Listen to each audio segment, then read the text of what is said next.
Hi guys, good morning. So in the last class we discussed about the specification of requirement. So in this class we have to move towards the user and system requirement. So what is user and system requirements and user requirements are written for the users and include the function and non-functional requirement. So ಏನಂತಂದ್ರೆ user requirements ನ ಯೂಸರ್ಗೆ ಮತ್ತೆ functional requirement ಮತ್ತೆ ನಾನ್ functional requirement ಸೇರಿಸ್ಬಿಟ್ಟು ಬರೀತಾರೆ. User may not be the expert of the software field. User ಏನಾಗಿರ್ತಾರೆ ಅಂತಂದ್ರೆ experts ಆಗಿರಲ್ಲ. ಎಲ್ಲಿ ಅಂತಂದ್ರೆ ಸಾಫ್ಟ್ವೇರ್ ಫೀಲ್ಡ್ಸ್ ಅಲ್ಲಿ ಎಕ್ಸ್ಪರ್ಟ್ ಆಗಿರಲ್ಲ. Hence simple language should be used. The software terminologies notation should be avoided. So software terminologies ಆಗಿರ್ಬೋದು ಅಥವಾ notations ಆಗಿರ್ಬೋದು ಅದನ್ನೆಲ್ಲದನ್ನು ಕೂಡ ಅವಾಯ್ಡ್ ಮಾಡ್ತಾರೆ. ಓಕೆನಾ. User requirement should specifies the external behaviour of the system with some constant. User requirement some ಕನ್ಸ್ಟೆಂಟ್ಸ್ನ ಅವ್ರೇನು ಮಾಡ್ತಾರೆ ಅಂತಂದರೆ ರಿಕ್ವೈರ್ಮೆಂಟ್ಗೆ ಸ್ಪೆಸಿಫೈ ಮಾಡ್ತಾರೆ. ಅದರೊಳಗೆ ಯಾವುದ್ಯಾವುದು ಅಂದರೆ ಇಂಟರ್ಫೇಸ್ ಸ್ಪೆಸಿಫಿಕೇಶನ್ ಅಂತ ಬರುತ್ತೆ. ಸೊ ಇಂಟರ್ಫೇಸ್ ಸ್ಪೆಸಿಫಿಕೇಶನ್ ಅಂದರೆ ಏನಂದರೆ interface issues are very important for the customer. Interface issues ಏನಿರ್ತವೋ ಅವೆಲ್ಲ ಕಸ್ಟಮರ್ಸಿಗೆ ವೆರಿ ಇಂಪಾರ್ಟೆಂಟ್ ಆಗಿರ್ತವೆ. A good software may not be appreciated if interface are not as per the expectation of the customer. A good software, ಒಂದು software ಕಸ್ಟಮರಿಗೆ ಒಬ್ಬೇ ಆಗಿಲ್ಲ ಅಥವಾ ಒಂದು ಸಾಫ್ಟ್ವೇರು ಯೂಸರ್ಸ್ಗೆ ಅಪ್ರಿಷಿಯೇಟೆಡ್ ಆಗಿಲ್ಲ ಅಂತ ಅಂದರೆ ಅದನ್ನು ನಾವು ಗುಡ್ ಸಾಫ್ಟ್ವೇರ್ ಅಂತ ಹೇಳಲ್ಲ. ಸೊ ಅದರಲ್ಲಿ ದೇರ್ ಆರ್ 3 ಟೈಪ್ಸ್ ಬರುತ್ತೆ. ಯಾವುದ್ಯಾವುದಂದರೆ ಪ್ರೊಸೀಜರಲ್ ಇಂಟರ್ಫೇಸು, ಡೇಟಾ ಸ್ಟ್ರಕ್ಚರು ಮತ್ತು ರೆಪ್ರೆಸೆಂಟೇಷನ್ ಆಫ್ ಡೇಟಾ. ಇದು 3 ಬರುತ್ತೆ. ಸೊ ಅದರಲ್ಲಿ ಫಸ್ಟ್ ಒನ್ ಯಾವುದಂದರೆ ಪ್ರೊಸೀಜರಲ್ ಇಂಟರ್ಫೇಸ್. ಪ್ರೊಸೀಜರಲ್ ಇಂಟರ್ಫೇಸ್ ಅಂತ ಅಂದರೆ some services are offered by calling interfaces procedures. These interfaces are called application programming interfaces, API ಅಂತ ಕರೀತಾರೆ. ಸೊ API ಅಂತ ಅಂದರೆ ಏನಂದರೆ some services are offered by calling interface procedures. ಒಂದು calling interface ಪ್ರೊಸೀಜರ್ನ call ಮಾಡ್ತಾರೆ. These interfaces are called API, application programming interface ಅಂತ ಕರೀತಾರೆ. ನೆಕ್ಸ್ಟ್ ಯಾವುದು ಅಂದರೆ data structure. Data structure are used to transfer the information from one model to another model. This can be represented using graphical data models. So data structure ಅಂತ ಅಂದರೆ ಏನು ಹೇಳ್ತಾರೆ ಅಂತಂದರೆ data structure are used to transfer the information from one model to another model. Data ಸ್ಟ್ರಕ್ಚರ್ನ ಏನಕ್ಕೆ use ಮಾಡ್ಕೊಳ್ತಾರೆ ಅಂದರೆ ಇನ್ಫಾರ್ಮೇಷನ್ನ ಒಂದು ಮಾಡೆಲಿಂದ ಇನ್ನೊಂದು ಮಾಡೆಲಿಗೆ ಟ್ರಾನ್ಸ್ಫರ್ ಮಾಡೋದಕ್ಕೆ ನಾವು ಡೇಟಾ ಸ್ಟ್ರಕ್ಚರ್ಸ್ನ ಯೂಸ್ ಮಾಡ್ಕೊಳ್ತಾರೆ. This can be represented using graphical data models. ಇದನ್ನು ಹೆಂಗೆ ರೆಪ್ರೆಸೆಂಟ್ ಮಾಡ್ತಾರೆ ಅಂತಂದರೆ ಗ್ರಾಫಿಕಲ್ ಡೇಟಾ ಮಾಡೆಲ್ಸ್ನ ಯೂಸ್ ಮಾಡಿಕೊಂಡು ರೆಪ್ರೆಸೆಂಟ್ ಮಾಡ್ತಾರೆ. ಇನ್ನೊಂದು representation of data. So representation of ಡೇಟಾನ ಹೆಂಗೆ ಮಾಡ್ತಾರೆ ಅಂತಂದರೆ the issue related to ordering of bits are established here. Some are common in the embedded system and micro processor application. So micro processor ಅಪ್ಲಿಕೇಶನ್ಗೆ embedded ಆಗಿರುತ್ತಲ್ಲ, so ಅದನ್ನೆಲ್ಲ ಏನಂತಾರೆ, ಹೆಂಗೆ represent ಮಾಡ್ತಾರೆ ಅಂದರೆ ಅದನ್ನು representation data. So representation data in the sense ಏನಂತಂದರೆ ಯೂಸರ್ಗೆ ನಾವು ರೆಪ್ರೆಸೆಂಟ್ ಮಾಡ್ತಿದ್ದೀವಿ, ಅದನ್ನು ನಾವು ರೆಪ್ರೆಸೆಂಟೇಷನ್ ಡೇಟಾ ಅಂತ ಕರಿತೀವಿ. Then feasibility study. Feasibility study ಅಂತ ಅಂದರೆ ಏನಂದರೆ is cancellation of project a bad news. ಅಂದರೆ ಒಂದು ಪ್ರಾಜೆಕ್ಟ್ ಬಂದಿದೆ ಆಫೀಸ್ಗೆ ಅಥವಾ ಯಾವುದೋ ಒಂದು ಕಂಪ್ನಿಗೆ ಒಂದು ಪ್ರಾಜೆಕ್ಟ್ ಬಂದಿದೆ, ಅದರದ್ದು ಕ್ಯಾನ್ಸಲೇಷನ್ನು ಬ್ಯಾಡ್ ನ್ಯೂಸ್. ಏನಕ್ಕೆ ಅಂತಂದರೆ as per the IBM report 31% of project get cancelled before they are completed. ಅಂದರೆ 31% ಆಫ್ ಪ್ರಾಜೆಕ್ಟು ಕಂಪ್ಲೀಟ್ ಆಗೋಕ್ಕಿಂತ ಮುಂಚೆನೇ ಕ್ಯಾನ್ಸಲ್ ಆಗುತ್ತೆ. ಏನಕ್ಕೆ ಅಂತಂದರೆ 53% over run their cost estimate by a average of 189%. 189% of project ಇಲ್ಲಿ ಏನಾಗುತ್ತೆ ಅಂತಂದರೆ ಕಾಸ್ಟ್ ವೆರಿಫಿಕೇಷನ್ ಇಂದ ಅದೇನಾಗುತ್ತೆ ಅಂದರೆ ಅದು ಫೇಲ್ ಆಗುತ್ತೆ. ಓಕೆನಾ. So how we can cancel the project with least work. ಇವಾಗ ಒಂದು ಪ್ರಾಜೆಕ್ಟ್ ಇರುತ್ತೆ, ಅದು ಲೀಸ್ಟ್ ವರ್ಕ್ ಜೊತೆ ಕ್ಯಾನ್ಸಲ್ ಆಗ್ತಿದೆ ಅಂತಂದರೆ ಓಕೆ, ಬಟ್ ಲೀಸ್ಟ್ ವರ್ಕಿಗಿಂತ ಜಾಸ್ತಿ ಆಗ್ತಿದೆ ಅಂತಂದರೆ ಆ ಪ್ರಾಜೆಕ್ಟ್ನ ನಾವು ಕ್ಯಾನ್ಸಲ್ ಮಾಡೋದಕ್ಕೆ ಆಗಲ್ಲ. How do we cancel a project with the least work? ಅದು ಹೆಂಗಾಗುತ್ತೆ? ಇಲ್ಲ. One of the most effective way is to conduct a feasibility study to determine whether the full scale project is workable. Full scale project workable ಇದೆ ಅಥವಾ ಇಲ್ಲ ಅನ್ನೋದಕ್ಕೆ ನಾವೇನು ಮಾಡ್ತೀವಿ ಅಂದರೆ ಪ್ರಾಜೆಕ್ಟ್ ಇದೆ ಇಲ್ಲ ಅನ್ನೋದನ್ನು ಸ್ಟಡಿ ಮಾಡ್ತೀವಿ. This study culminates in a feasibility report. ಅದು ಏನಾಗುತ್ತೆ, ಫೀಸಿಬಿಲಿಟಿ ಸ್ಟಡಿಗೆ ಅದು ಇಂಪಾರ್ಟೆಂಟ್ ಫ್ಯಾಕ್ಟರ್ ಆಗುತ್ತೆ. For few project technical feasibility may be very important. ಕೆಲವೊಂದು ಪ್ರಾಜೆಕ್ಟಿಗೆ ಏನಾಗುತ್ತೆ ಅಂತಂದರೆ ಟೆಕ್ನಿಕಲ್ ಫೀಸಿಬಿಲಿಟಿ ಅನ್ನೋದು ವೆರಿ ಇಂಪಾರ್ಟೆಂಟ್ ಆಗುತ್ತೆ ಆ್ಯಂಡ್ ಸಿಗ್ನಿಫಿಕೆಂಟ್, ಅದಕ್ಕೆ ತುಂಬ ಇಂಪಾರ್ಟೆಂಟ್ ಮತ್ತು ಸಿಗ್ನಿಫಿಕೆಂಟ್ ಆಗುತ್ತೆ. ಅದನ್ನು ನಾವು ಫೀಸಿಬಿಲಿಟಿ ಸ್ಟಡಿ ಅಂತ ಹೇಳ್ತೀವಿ.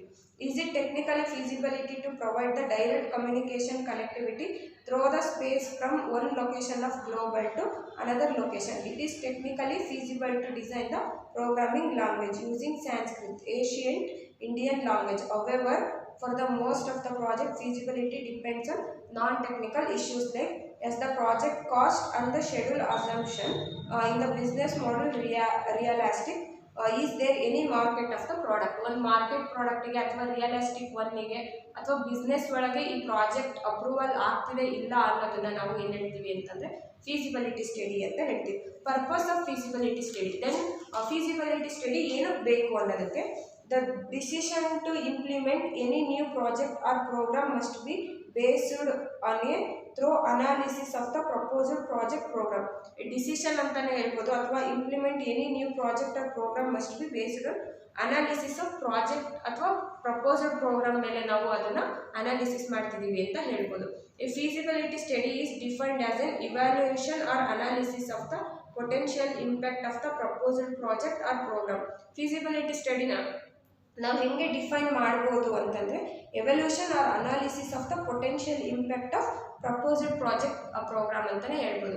ಅಂದರೆ ಒಂದು ಪ್ರಾಜೆಕ್ಟ್ನ ನಾವು ಪ್ರಪೋಸ್ ಮಾಡ್ತಿದ್ದೀವಿ, ಇದನ್ನು ಮಾಡ್ತಿದ್ದೀವಿ ಅನ್ನೋದಕ್ಕೆ ನಾವು ಫೀಸಿಬಿಲಿಟಿ ಸ್ಟಡೀಸ್ ಅಂತ ಕರಿತೀವಿ.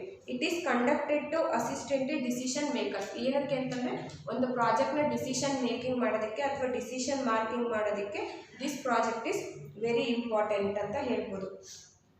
It is based on extensive research on both the current should also contain extensive data analysis related to the financial and operational impact should include the advantages and disadvantages of both the current situation and proposal system. Both current situation ಮತ್ತು proposal ಸಿಸ್ಟಮಿಗೆ match ಆಗೋದಕ್ಕೆ ನಾವು ಏನು ಮಾಡ್ತೀವಿ ಅಂದರೆ feasibility ಸ್ಟಡೀಸ್ನ ನಾವು ಜಾಸ್ತಿ concentrate ಮಾಡ್ತೀವಿ. Focus of feasibility studies. ಯಾಕೆ ನಾವು ಫೀಸಿಬಿಲಿಟಿ ಸ್ಟಡೀಸ್ ಮೇಲೆ ಜಾಸ್ತಿ ಫೋಕಸ್ ಮಾಡಬೇಕು ಅನ್ನೋದಕ್ಕೆ, Steve McConnell has given a following points on which feasibility study should focus on a given proper emphasis to get a good result. ಒಂದು good ರಿಸಲ್ಟ್ನ get ಮಾಡೋದಕ್ಕೆ feasibility study ಏನಕ್ಕೆ ಎಂಫಸಿಸ್ ಆಗುತ್ತೆ ಅನ್ನೋದಕ್ಕೆ ಯಾರು ಅಂದರೆ ಸ್ಟೇವ್ ಅನ್ನೋನು ಕೆಲವೊಂದು ಪಾಯಿಂಟ್ಸ್ನಲ್ಲಿ ಹೇಳ್ತಾನೆ. ಆ ಪಾಯಿಂಟ್ಸ್ ಯಾವ್ದ್ಯಾವುದು ಅಂತಂದರೆ, is the product concept valuable. ಅಂದರೆ ಇವಾಗ ಒಂದು ಪ್ರಾಡಕ್ಟ್ ಇದೆ, ಆ ಪ್ರಾಡಕ್ಟಿಂದ ಕಾನ್ಸೆಪ್ಟ್ ಏನಿದೆ ಅದು ವೇಲೇಬಲ್ ಇದೆನಾ ಅಂತ ಅನ್ನೋದಕ್ಕೆ. Then will it possible to develop a product that matches the project vision statement. ಅಂದರೆ ಒಂದು ಪ್ರಾಜೆಕ್ಟ್ ಇದೆ, ಆ ಪ್ರಾಜೆಕ್ಟಿನ will possible to develop a product ಅಂದರೆ ಒಂದು ಪ್ರಾಡಕ್ಟ್ನ ಡೆವಲಪ್ ಮಾಡೋಕ್ಕೆ ಅದು ಹೆಲ್ಪ್ ಆಗ್ತಿದೆನಾ, ಅಥವಾ ಆ ಪ್ರಾಡಕ್ಟಿಂದ ನೆಕ್ಸ್ಟು ನಮಗೆ ಏನಾದರೂ ಅಡ್ವಾಂಟೇಜಸ್ ಡಿಸ್ಅಡ್ವಾಂಟೇಜಸ್ ಇದೆನಾ ಅಂತ ಹೇಳೋದಕ್ಕೆ. Then what are the current estimated cost and schedule for the project. ಮತ್ತು ಒಂದು ಕರೆಂಟ್ ಪ್ರಾಜೆಕ್ಟ್ ಇದೆ, ಸೊ ಅದಕ್ಕೆ ಎಸ್ಟಿಮೇಟೆಡ್ ಕಾಸ್ಟ್ ಏನು ಮತ್ತು ಪ್ರಾಜೆಕ್ಟ್ ಶೆಡ್ಯೂಲ್ ಏನು ಅನ್ನೋದು ಕೂಡ ಒಂದು ಕೀ ಪಾಯಿಂಟ್ ಅಂತ ಹೇಳ್ಬೋದು. How big is the gap between original cost and the schedule targets and current estimates. ಅಂದರೆ ಒಂದು ಕಾಸ್ಟಿಂದ ಇನ್ನೊಂದು ಕಾಸ್ಟಿಗೆ ಏನಿದೆ, ಬಿಗ್ ಶೆಡ್ಯೂಲ್ ಕಾಸ್ಟ್ ಹೆಂಗಾಗಿದೆ ಅಥವಾ ಹೆಂಗೆ ವರ್ಕ್ ಆಗ್ತಿದೆ ಅದರದ್ದು ಅನ್ನೋದು ಕೂಡ ಒಂದು ಇಂಪಾರ್ಟೆಂಟ್ ಥಿಂಗ್ ಅಂತಲೇ ನಾವು ಹೇಳ್ಬೋದು. ಓಕೆನಾ. Have the major risk to the project been identified and they can be surmounted. ಅಂದರೆ ಯಾವುದೋ ಒಂದು ಪ್ರಾಜೆಕ್ಟ್ನ ಐಡೆಂಟಿಫೈ ಮಾಡಿಬಿಟ್ಟು ಅದು ಹೆಲ್ಪ್ ಆಗ್ತಿದೆನೋ ಇಲ್ವೋ ಅಂತ ಹೇಳೋದು ಕೂಡ ಒಂದಿದು. The work done during the first 10 to 20% of the project should sufficient answer. ಅಂದರೆ ಒಂದು ಪ್ರಾಜೆಕ್ಟ್ನ ನಾವು ಡೆವಲಪ್ ಮಾಡ್ತಿದ್ದೀವಿ ಅಂತಂದರೆ ಅದು ವರ್ಕ್ ಡನ್ ಆಗ್ತಿದೆ ಅಥವಾ ಇಲ್ಲ ಅಂತಲೂ, ವರ್ಕ್ ಡನ್ ಆಗ್ತಿದೆ ಅಥವಾ ಇಲ್ಲ ಅಂತ ಹೇಳೋದಕ್ಕೂ ನಾವು ಫೀಸಿಬಿಲಿಟಿ ಸ್ಟಡಿ ಮೇಲೆ ಜಾಸ್ತಿ ಫೋಕಸ್ ಮಾಡಬೇಕು. Then requirement elicitation. So requirement elicitation ನಾವು ಏನಂತ ನೋಡಿದ್ವಿ ಯಾವುದರಲ್ಲಿ ಅಂದರೆ ಫಸ್ಟ್ ಇದರೊಳಗೆ ರಿಕ್ವೈರ್ಮೆಂಟ್ ಎಲಿಸಿಟೇಷನ್ನ ನಾವು ಸಿಂಪಲಾಗಿ ಏನು ಹೇಳ್ಬೋದು ಅಂತಂದರೆ ಗ್ಯಾದರಿಂಗ್ ಆಫ್ ರಿಕ್ವೈರ್ಮೆಂಟ್ಸ್ ಅಂತಲೇ ಹೇಳ್ಬೋದು. Requirement elicitation inference is the most difficult, most critical, most error prone and most communication intensive aspect of the software development.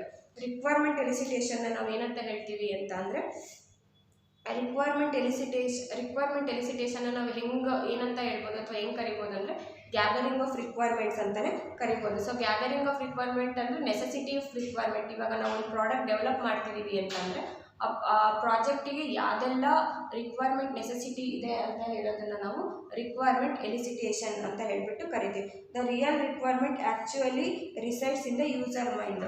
ಮತ್ತು ಏನಂದರೆ ರಿಯಲ್ ರಿಕ್ವೈರ್ಮೆಂಟ್ಸ್ ಅಂತ ಇರುತ್ತೆ.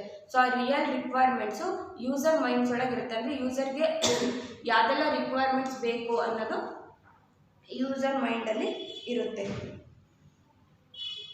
User need can be identify only if we understand the expectation of the user from the desire system. ಯೂಸರ್ದು ನಾವು ಯಾವಾಗೂ ಪ್ರಾಡಕ್ಟ್ಸ್ನ ಅರ್ಥ ಮಾಡ್ಕೋಬೇಕು. ಯಾಕೆ ಅಂತಂದರೆ ಸೊ ಫೈನಲಿ ನಾವು ಬಿಲ್ಡ್ ಮಾಡೋ ಪ್ರಾಡಕ್ಟ್ ಸೊ ಕಸ್ಟಮರ್ ಎಕ್ಸ್ಪೆಕ್ಟೇಷನ್ಗೆ ಇರಬೇಕಾಗಿರೋದ್ರಿಂದ ನಾವು ರಿಕ್ವೈರ್ಮೆಂಟ್ ಎಲಿಸಿಟೇಷನ್ನ ಕಂಪಲ್ಸರಿಯಾಗಿ ಮಾಡಬೇಕು.